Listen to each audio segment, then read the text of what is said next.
Hi everyone, welcome back to my channel. This is part 13 of the Theodore Robert Bundy series, Arrested and Indicted in Florida. And we'll start with the copyright disclaimer and the true crime video disclaimer.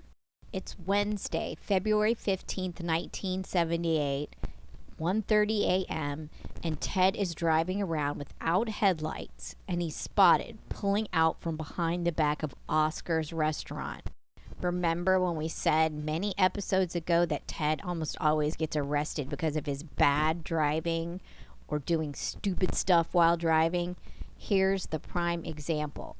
So a Pensacola patrolman, David Lee, saw a Volkswagen without its lights on, driving suspiciously, and he followed the vehicle. He ran the license plate, and it came back that the vehicle was reported stolen from Tallahassee earlier in the month. And he signaled the VW with his flashers to pull over, and he pulled Ted over with his gun out on the approach. Bundy lay on his stomach. He had one wrist handcuffed, and then he wiles out and he kicks and he scuffled with Lee. He kicked Lee's legs out from under him. He slugged Lee with his free arm, and he kicked him in the face.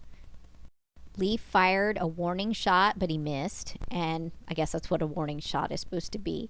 So Lee pursued Bundy, and he fired a second shot, warning shot, and Bundy then dropped to the ground, but he struggled. Once he was safely in the patrol car, Ted said, quote, "I wished you would have killed me," end quote. Ted was also struck in the face with a gun, and that's why you see this mark that he has on his cheek.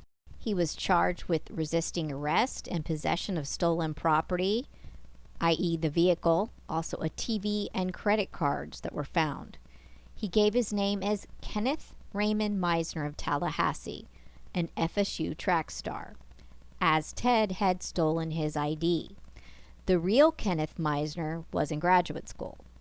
Just on a side note, the officer David Lee was given Officer of the Year, and then he'll later be fired for employee misconduct for taking a leave of absence, or taking absence without leave for 5 months because he took some National Guard training. That's just a fun fact. He may have also appealed that, but I'm not going to get sidetracked. Also, Ted said, quote, "If I run at the jail, will you shoot me then?" End quote. His mugshot shown here strangely reminds me of Gary Oldman. If someone had said, "This is Gary Oldman," I would have said, yeah, it's Gary Oldman. Again, the bruise on his face is from being hit with a gun. He was held in a Pensacola City jail, and he also cheekily said to the person, "I bet you'll make sergeant for this," regarding his capture. At this point, he was going as Kenneth Meisner, and Liz Nicholas was assistant public defender assigned to him. She saw that her client seemed to be suffering from nervous exhaustion. He was chain smoking, he had deep black circles under his eyes, and was talking about the need for catharsis. So Ted's claiming to be Kenneth Meisner. He'd been arrested for a stolen vehicle, and he was in confession mode this day. Of course, after all his admissions, he will many times squeal that he wasn't properly Mirandized, which is absolute bull. It's all over the place in all the transcripts. Every time they were talking to him, every time they turn on the tape recorder, they were giving his Miranda rights. He was waiving them very clearly. He was also going on and on. If you go on the Internet Archive site and you punch in Ted Bundy Pensacola transcripts, you will find hundreds of pages detailing the entire conversations, transcripts. For example, this is from the 15th, showing he clearly was advised of his Miranda rights. And while they're talking to Bundy pretending to be Kenneth Meisner, the real Kenneth Meisner called the police and told them he was in Tallahassee and that his wallet had been stolen weeks before. And also there was a little bit of butthurt from Ted that they didn't really know who he was. Because once he was called out and the jig was up that he wasn't Kenneth Meisner, then he starts going by John Doe. One law enforcement officer was later quoted, quote, "I think he was surprised and disappointed we didn't know who he was." So it's February 16th, 1978, and Ted calls attorney John Henry Brown from the Pensacola City Jail. And he gets the answering service, and he leaves a message for Brown with the name Rosebud. Now, Roseland, Officer Roseland, was the name Ted used in the Carol Durant kidnapping, and that immediately clued John Henry Brown into who was calling him, his former client. Ted asked Brown not to reveal his true identity until the next day, a request Brown was conflicted over.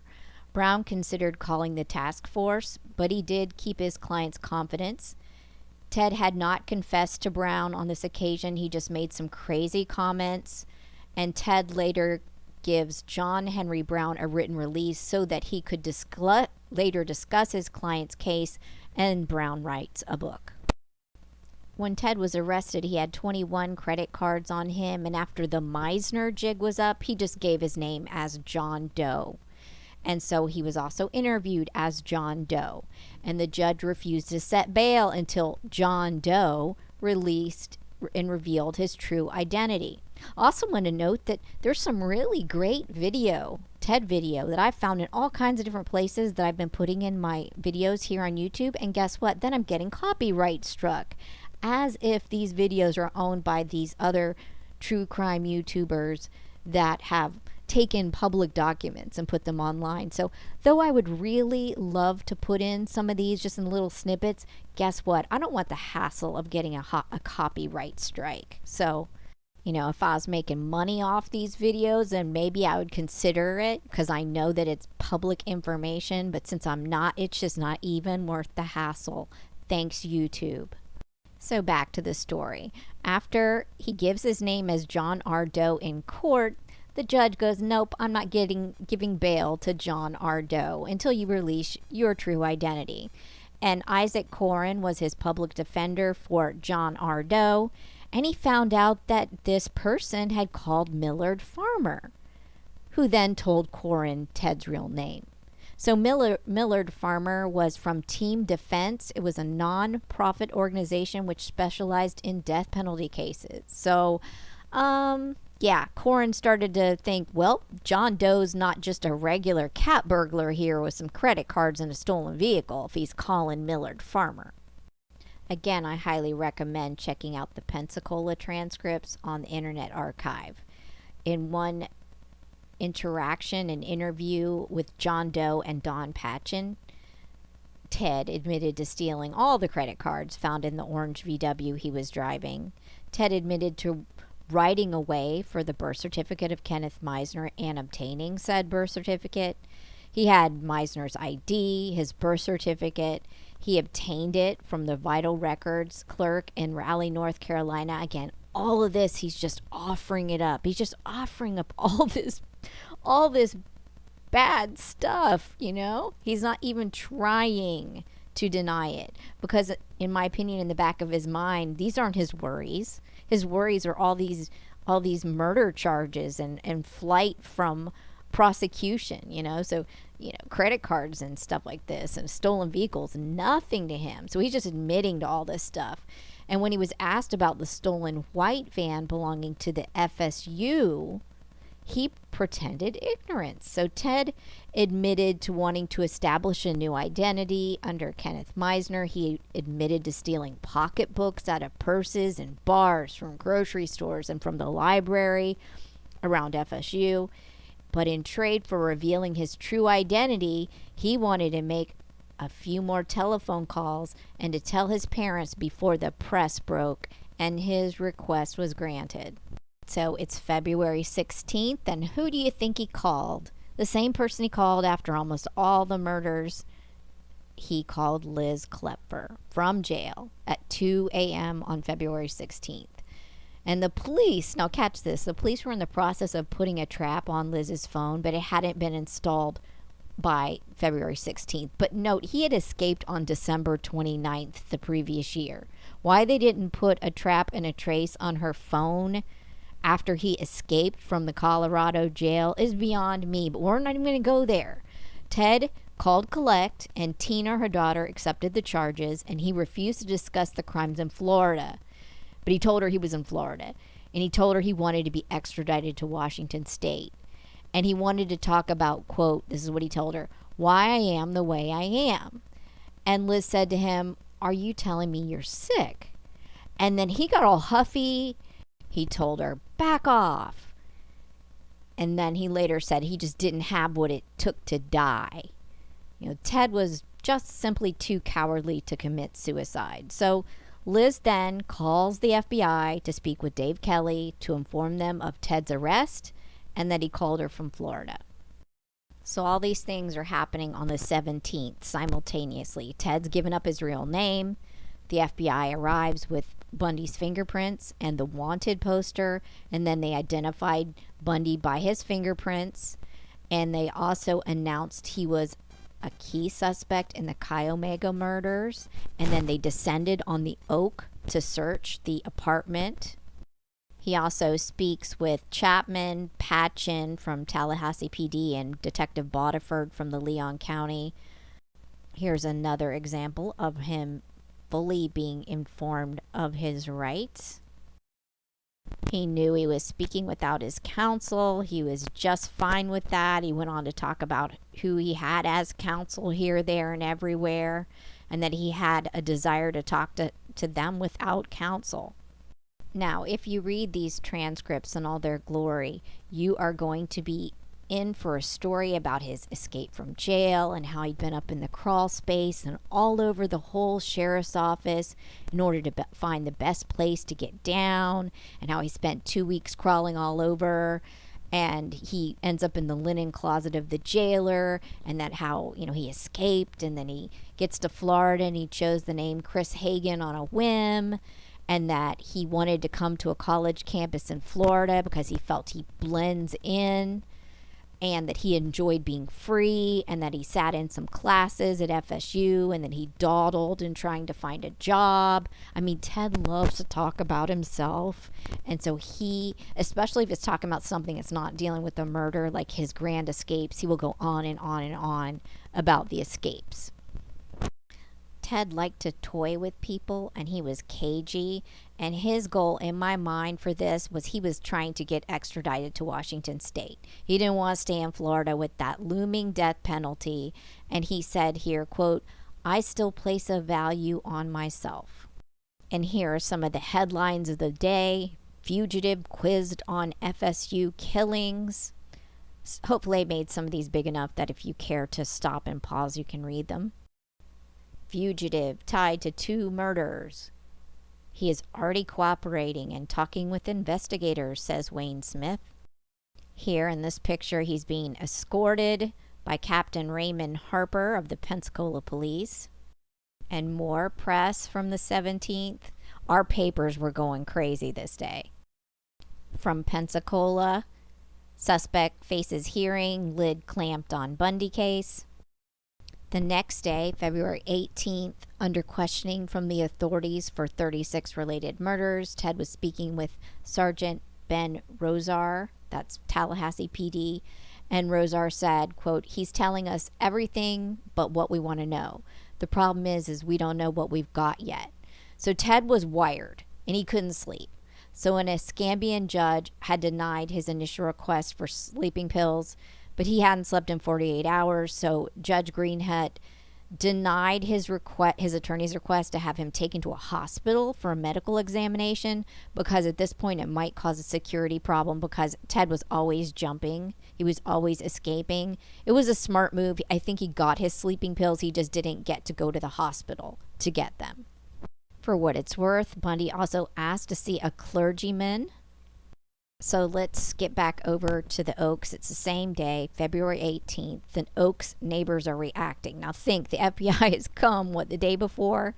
And they've descended upon the apartment, and they're fingerprinting everything, and they're talking to people. So now the Oak neighbors are starting to talk to the press. One neighbor recalled how he didn't think one of the jokes were funny because, see, the rooming house was named the Oak. And one of the tenants, Miss Hopkins, said that some of the tenants called it the Oak Club. And then after the Chi Omega murder attack, 4 blocks away, they were kind of making a comment about when the police said the sorority girls were probably beaten with an Oak Club. It seemed funny to them, and they joked about it. and that Bundy, or Chris as they knew him, seemed kind of bitter about that and didn't want to talk about it. Tina and Louise, Hopkins said, quote, "He looked like a student. He blended in. He wasn't ugly and gross and slimy. I think of all the times I sat around and said he could live in this very house. What must he have thought?" Francis Messier, who lived across the hall from Ted and also was the one that had enjoyed the dinner with him at Chez Pierre, said she felt compassion for him. She said she considered visiting him in jail and felt compassion for him, but she said, "I also feel compassion for the people who are murdered." She said she didn't believe he murdered anybody. Other neighbors recall Chris Hagen / Ted being friendly but aloof. They recalled that he jogged a lot. He jogged a lot at night, which I think he was peeping. Once law enforcement knew Ted Bundy was who he was who they had in jail, they wanted to ask him about Kimberly Leach. Because you got to think, the Chi Omega murder happened on the scene. 2 girls perished. Others were beaten. Then he beat Cheryl Ann Thomas. But all these folks were accounted for. Kimberly Leach was not. So they wanted to try and find her. And after being shown a crime scene photo of Kimberly Leach, I believe it was on February 18th, he was shown this photo. They were pleading with him to know about her whereabouts. They were pleading with Ted so that her parents could lay her to rest. And Detective Steve Bodiford later said, Ted Bundy was sitting kind of slumped in a chair, kind of sitting next to a desk with his arm on it, kind of leaning over. And there was a pack of cigarettes on the desk, an empty pack. And we were talking to him, trying to really impress him that he should, ease these people's minds. He raised up in the chair and grabbed the pack of cigarettes and crumpled them and threw them on the floor and said, "But I'm the most cold-hearted son of a bitch you'll ever meet." On the 18th, Bundy's lawyer gets visitation rights. Now, mind you, he'd been talking to many different lawyers, many different public defenders, calling people out of state and so on. But he got some visitation rights that day. It took a while to get people to convince him to shut his mouth. Described as a man of extreme intelligence, he lets the police know when he wants to talk and whom he wants to see. Almost as always, it's the same 3 investigators for Leon County. To certain personalities, he's open and friendly. To others, he is aloof and non-communicative. One officer said Bundy will clam up immediately when questioned by anyone who is condescending or appears repulsed by him. On February 21st, Ted places another call to Liz. He alludes to the killings in this call, asking Liz, didn't she always think it was possible? And Liz asked Ted if he ever wanted to kill her. And then he goes on to tell her about one time at her house where he closed the chimney grate with a lit fire and how he then placed a towel around the bottom of the door to keep the smoke in and left. Liz remembered this incident because she woke up to smoke and opening the windows and putting out the fire in the fireplace. Ted did not tell Liz any exculpatory details about any of the crimes he was thought to have done, like any reason he could have been innocent. Liz talked to Ted about how he called her after Carol DeRonch's kidnapping, the calls at midnight after Debbie Kent, how they had hamburgers right after Lake Sammamish. Even after Brenda Ball's murder, Ted was late the next day for Tina's baptism, and he didn't deny any of it. He said to her, "It's pretty scary, isn't it?" It was February 21st, and the police were linking Ted's movements with the credit cards, his credit card receipts. And they thought if the police couldn't make any of the Florida cases against him in 180 days, that they would consider letting Colorado have a first crack at him. On February 22nd, the Jacksonville daughter of a policeman, Leslie Parmenter, and her brother came forward, and they identified Bundy as the man who tried to pick her up and the one that they chased. Remember, they chased him in his van. They got the license plate, and so the police were able to link him to Jacksonville. February 22nd, some of the people who knew him were talking to the press and said, he's the kind of guy you'd want your daughter to bring home. And then they show them many different ways that he can look, how his aspect can change. Then by February 23rd, Ken Katsaris had prepared some 67 charges against Ted for auto theft, forgery, burglary, and all the credit card thefts, all of which could total some 40 to 50 years in prison without adding any of the murder charges. He was also being kept in a maximum security cell. Here's the picture of it.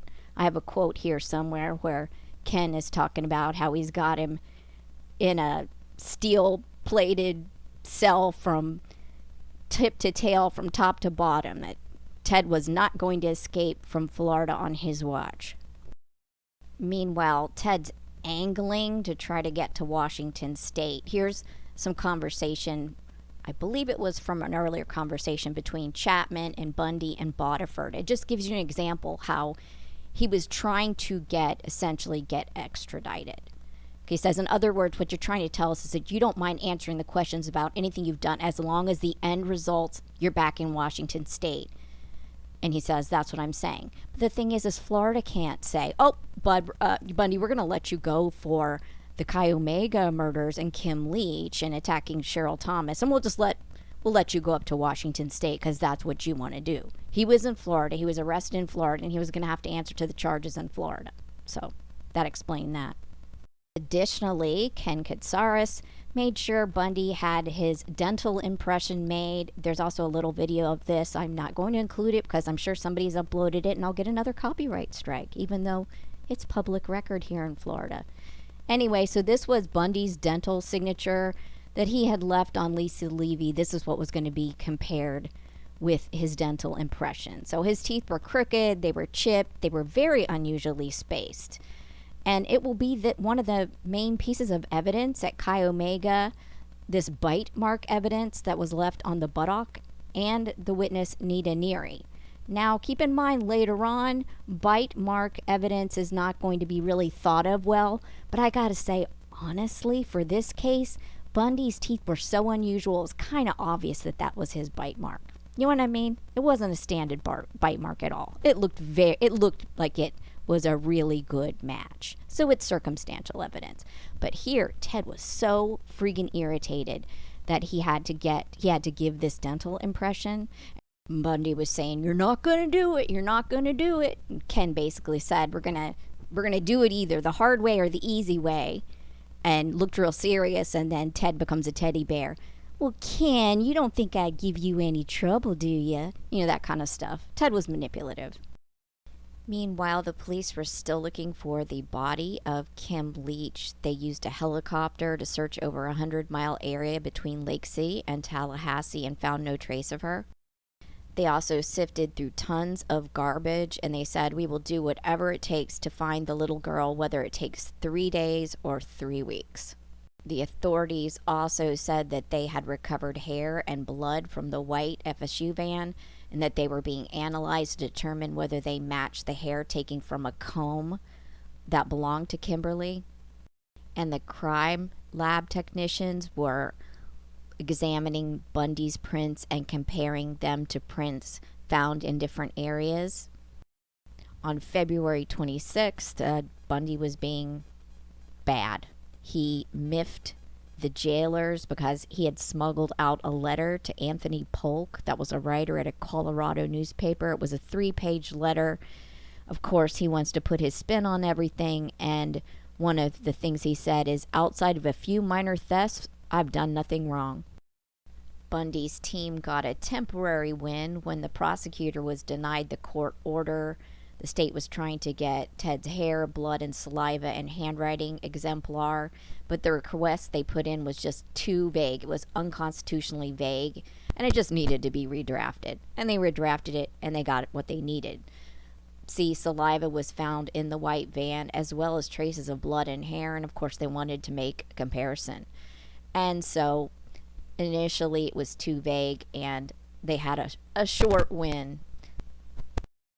On a positive note, Florida has a crime victims compensation fund, and it is exactly what it sounds like. And basically, Kathy Kleiner, who survived the attack at Chi Omega, was able to get some money to help pay her medical bills, as well as Cheryl Thomas. She got some money as well to help pay some bills. So we have that, and that was useful in this case, and they called it a godsend.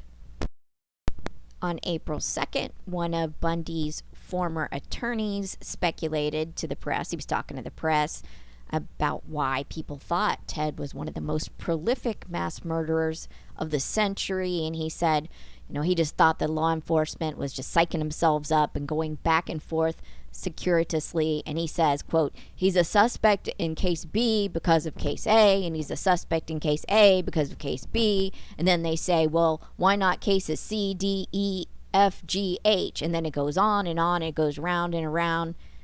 That's all nice and good, Mr. O'Connell, but guess what? He did all of them. And finally, there was a break in the case. The van tied to Bundy led to Kim's grave. A tin-roofed hog shell, the soil and the leaves in the van led the investigators to the area. So that 1978 CSI actually worked. When they studied the soil, they studied the leaves, they said, where could this have come from? It came from this area, and then they searched the area, and eventually they found it. And they said something heavy was dragged from the vehicle. They saw that in the vehicle, and it turns out it had been dragged up under an old lean-to with a tin roof, and that you had to look through a small hole to even see it. So the dirt and the oak leaves discovered in the stolen FSU van linked to Ted led the searchers to Kim Leach.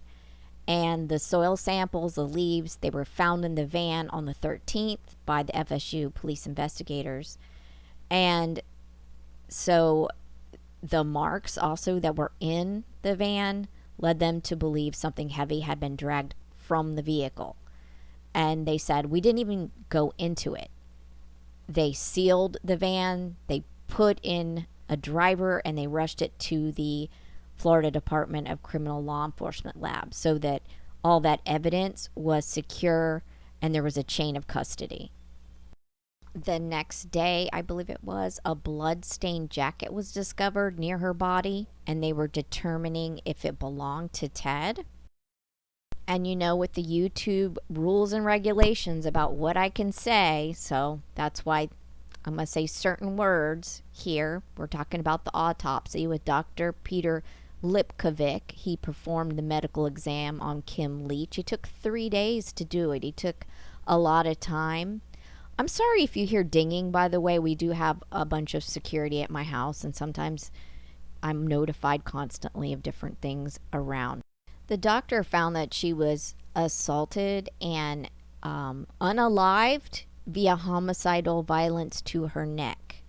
He said the main reason we were not able to determine exactly her cause of death was because of the post-mortem changes in that area. Also, 6 fingerprints were taken from her, and they were being compared with the prints found in the van, the FSU van.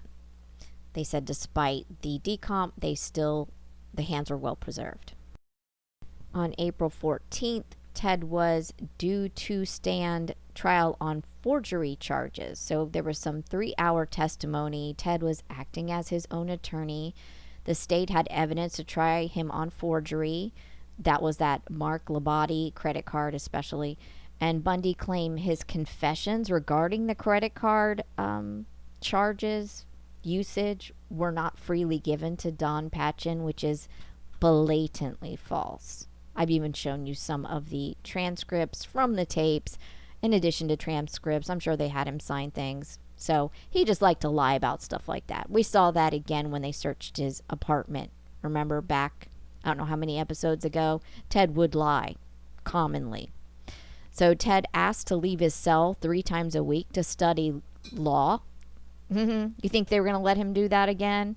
Like after he did that jumping from the courthouse crap. No. The law enforcement feared he would escape and ixnayed that whole thing.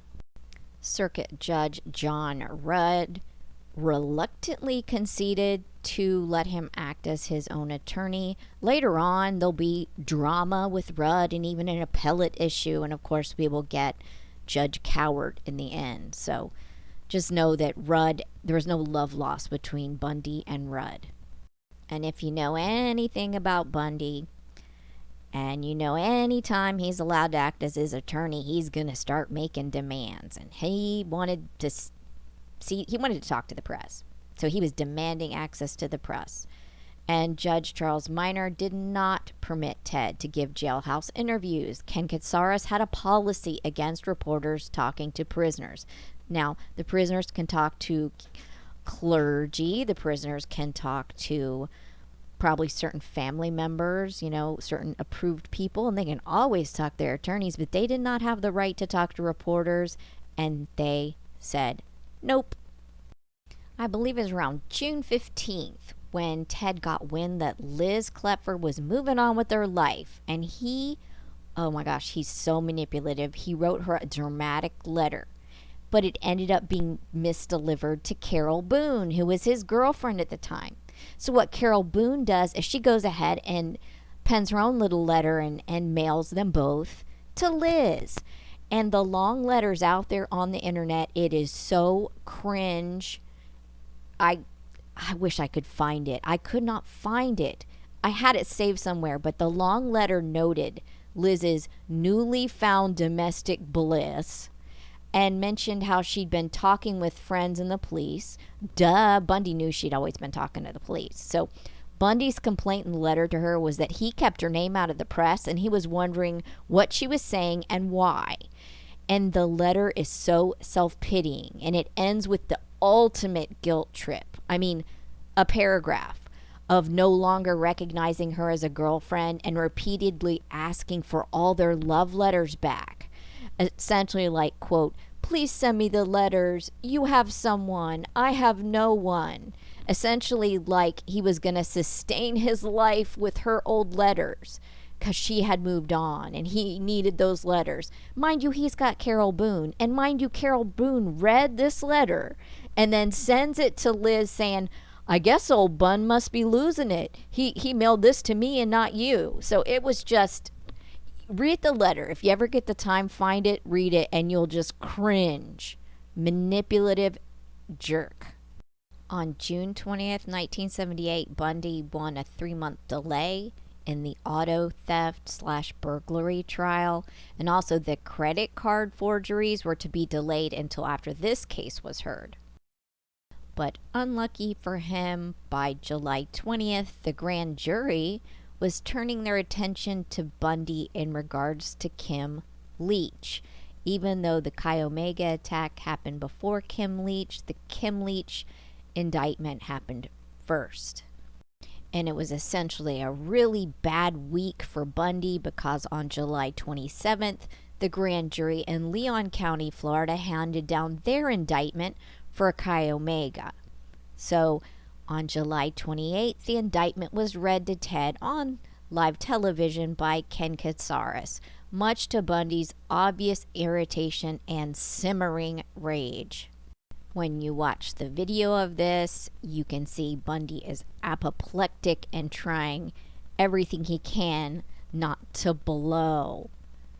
At his first appearance hearing, Bundy filed a pro se motion, that's to represent himself, and he was also requesting Millard Farmer as his counsel or his co-counsel. Judge McClure, using his discretion, denied Bundy's motion to have Farmer. 2 reasons were given. One was that Farmer was not from a Florida attorney, he wasn't familiar with Florida law, and that Farmer had been held in contempt on 2 different occasions. So Farmer was essentially denied pro hoc vice, which means in whatever state that he's allowed to practice, he's an attorney, and then he's allowed pro hoc vice to come to Florida and represent on a limited matter. Well, if you have contempt charges, you have discretion and you can say, no, I'm not going to let you have the pro hoc vice. But when you came to look at it, the contempt that Farmer had was that, one, he called the trial judge in another case by his first name. Ooh, naughty. And two, he interrupted the court and refused to abide instructions. It turns out, in the long run, because this will get appealed, they were kind of silly contempt motions against Farmer, but pro hoc vice can be denied. And Judge Cowart, who was later assigned to this case, also conducted a new hearing regarding the pro hoc vice and also denied it. So there you go. Mind you, this would not stop Millard Farmer from helping a plea bargain being crafted on the side. Okay, so keep that in mind. That just means he wasn't a counsel of record coming into the court. All right. Keep in mind that while representing himself at different points for the Chi Omega issues, Ted did depositions from jail. All of the surviving witnesses, were forced to answer Ted's questions. Can you imagine what kind of re-victimizing that would do? I mean, I can't even fathom that. On January 4th, 1979, Judge Edward D. Coward was assigned to preside over the Bundy trial for double murder in Chi Omega at FSU. And Coward was the chief judge of Florida's 11th Judicial Circuit.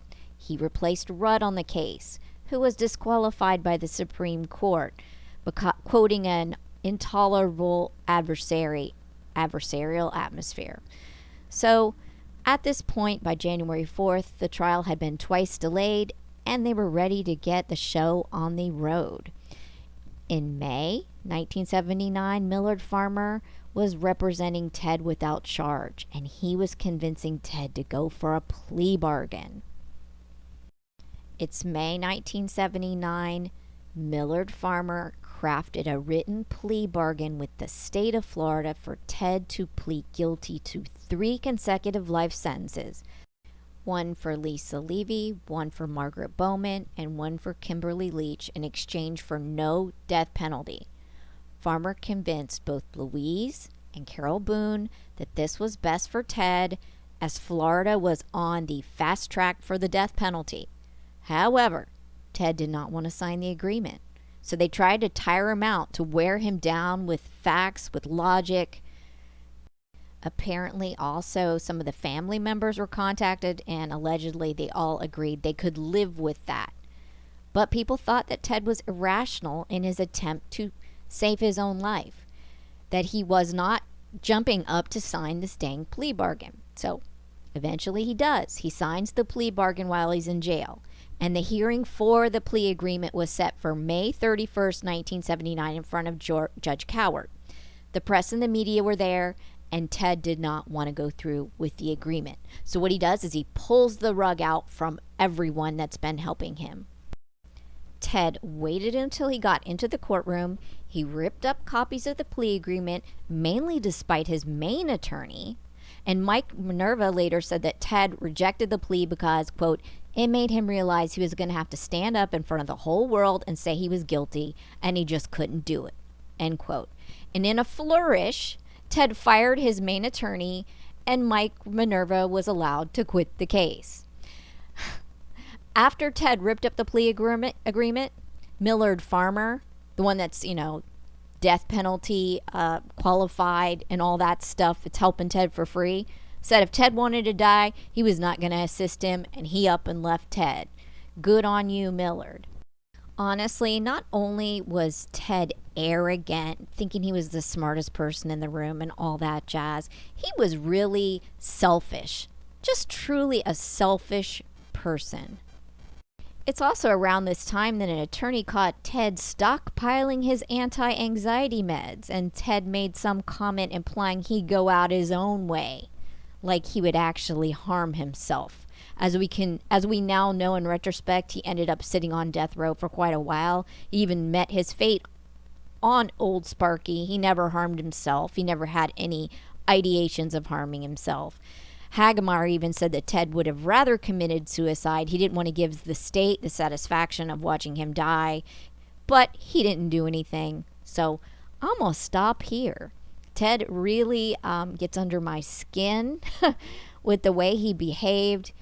I really am not a humongous fan of the death penalty, but I think if you're going to have it, he would be the poster child for it.